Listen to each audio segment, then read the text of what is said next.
ہم سب جانتے ہیں کہ کہانیاں سننا سب کو بہت پسند ہوتا ہے۔ اگر آپ کو بھی کہانیاں سننا پسند ہے تو ہمارے چینل کو سبسکرائب کریں اور بیل نوٹیفیکیشن کو بھی آن کر دیں تاکہ ہماری مزیدار کہانیاں پر وقت آپ کو ملتی رہیں۔ تو چلیے شروع کرتے ہیں آج کی کہانی۔ صدیوں پہلے کی بات ہے، کسی ملک میں ایک بادشاہ اور اس کی ملکہ حکومت کرتے تھے۔ اس بادشاہ اور ملکہ کے پاس بے انتہا دولت تھی اور ان کے خزانے بھرے ہوئے تھے۔ ان کے پاس بیش قیمت لباسوں کی بھی کمی نہ تھی۔ ان کے ملک میں کھانے پینے کی چیزوں کی بھی فراوانی تھی اور ان کے پاس ایک شاندار بگھی بھی تھی جس میں وہ سوار ہو کر روزانہ سیر کو جاتے تھے۔ ان کے پاس اللہ کا دیا ہوا سب کچھ تھا لیکن اولاد نہ تھی۔ وہ دونوں اسی وجہ سے بہت اداس رہتے تھے۔ ایک روز کا ذکر ہے کہ ملکہ باغ میں سے گزرنے والی دریا میں نہا رہی تھی۔ وہ اپنے دھیان میں نہانے میں مصروف تھی کہ اچانک دریا میں سے ایک مینڈک نکلا اور اس کے قریب آ گیا۔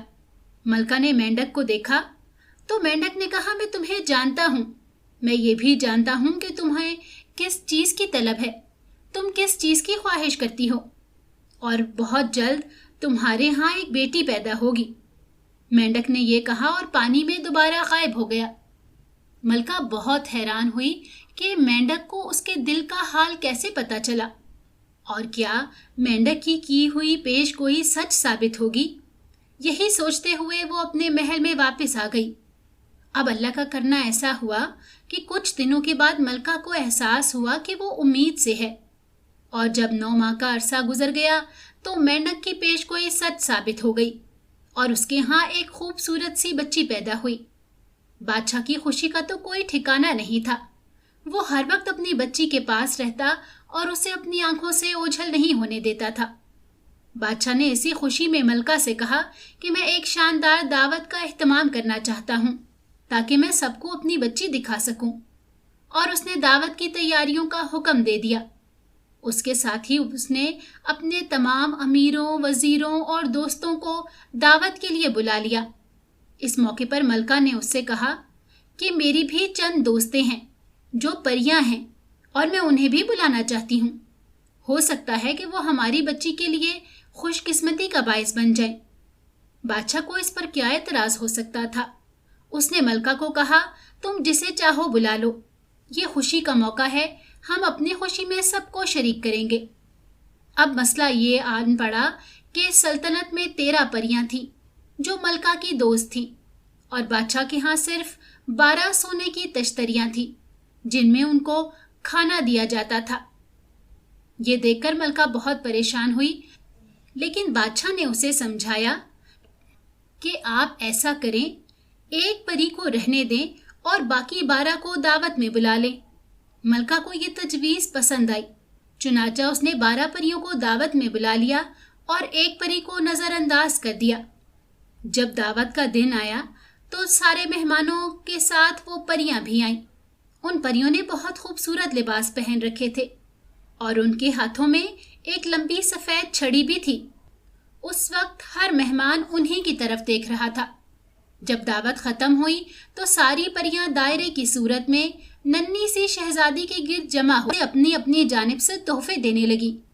ایک پری نے دعا دی، دوسری نے مال دیا، اسی طرح دوسری پریوں نے بھی ایسے تحفے دیے جو ننھی شہزادی کے لیے بہترین ہو سکتے تھے۔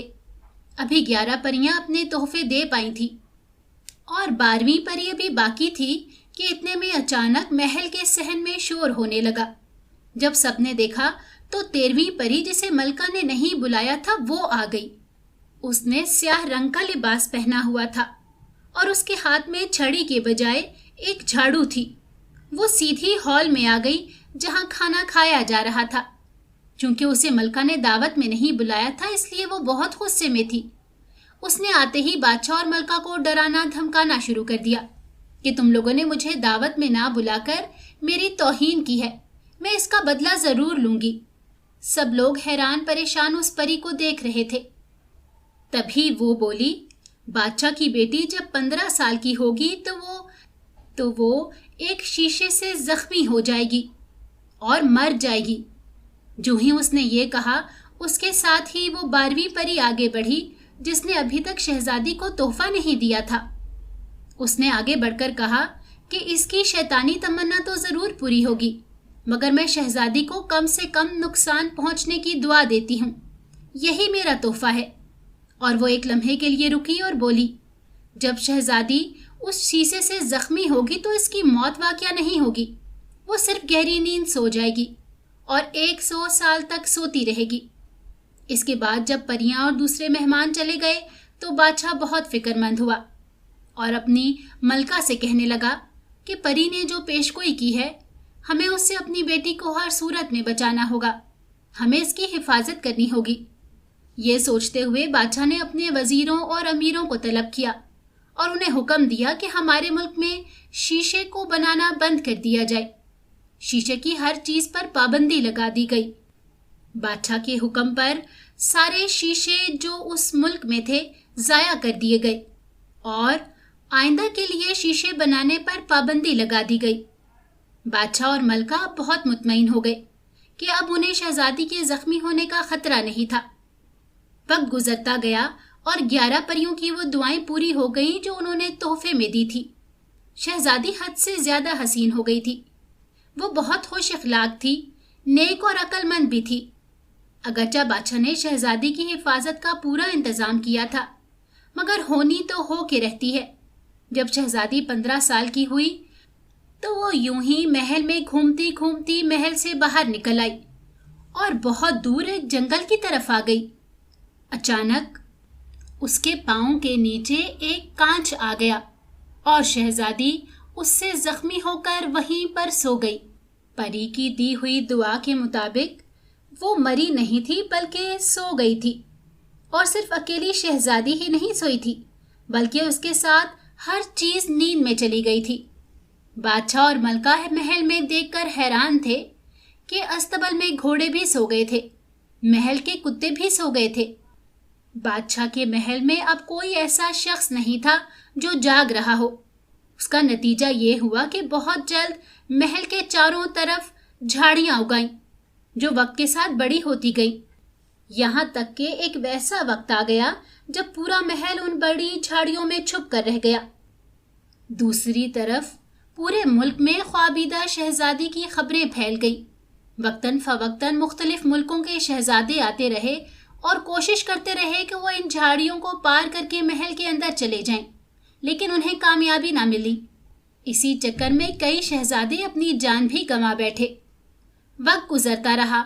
آخرکار بے شمار برسوں کے بعد کسی ملک کا ایک شہزادہ اس ملک میں آیا۔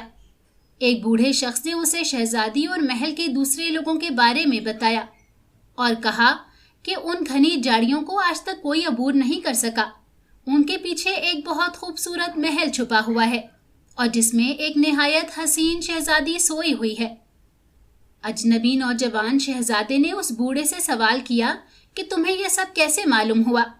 تو اس بوڑھے نے بتایا کہ یہ سب کچھ میرے دادا نے بتایا تھا، اور انہوں نے بتایا تھا کہ بے شمار شہزادوں نے سوئی ہوئی شہزادی تک پہنچنے کی بہت کوشش کی، لیکن وہ اپنی جان سے ہاتھ دھو بیٹھے۔ شہزادے نے یہ سنا تو فوراً کھڑا ہو گیا اور بولا، مجھے یہ باتیں خوفزدہ نہیں کر سکتی، چاہے کچھ بھی ہو میں جاؤں گا اور اس سوئی ہوئی شہزادی تک ضرور پہنچوں گا۔ بوڑھے نے اسے سمجھانے کی کوشش کی کہ تم ناحق اپنی جان سے ہاتھ دھو بیٹھو گے، لیکن شہزادہ بولا، مجھے اپنی جان کی پرواہ نہیں، میں شہزادی کو گہری نیند سے ضرور جگا دوں گا۔ اب اتفاق تھا کہ اسی دن شہزادی کو گہری نیند سے سوئے ہوئے پورے 100 سال ہو گئے تھے۔ شہزادہ جیسے ہی محل کے قریب پہنچا، وہاں کانٹے دار گھنی جھاڑیوں کا نام و نشان بھی نہ ملا، اور وہاں ہر طرف پھولوں سے لدی ہوئی جھاڑیاں تھیں جن میں سے وہ آسانی سے گزر کر محل میں چلا گیا، اور وہاں اس نے دیکھا کہ وہاں ہر چیز سوئی ہوئی تھی اور اس قدر خاموشی تھی کہ اسے اپنی سانس کی آواز سنائی دے رہی تھی۔ وہ بہت حیرت زدہ ہوا اور آہستہ آہستہ قدم اٹھاتا ہوا آگے بڑھنے لگا اور اس کمرے کے پاس پہنچ گیا جس میں شہزادی سوئی ہوئی تھی۔ اس نے کمرے کا دروازہ کھولا اور شہزادی کو دیکھ کر حیران رہ گیا۔ اتنی حسین شہزادی اس نے آج تک نہیں دیکھی تھی۔ وہ ایک کھڑکی کے پاس مسہری پر گہری نیند سوئی ہوئی تھی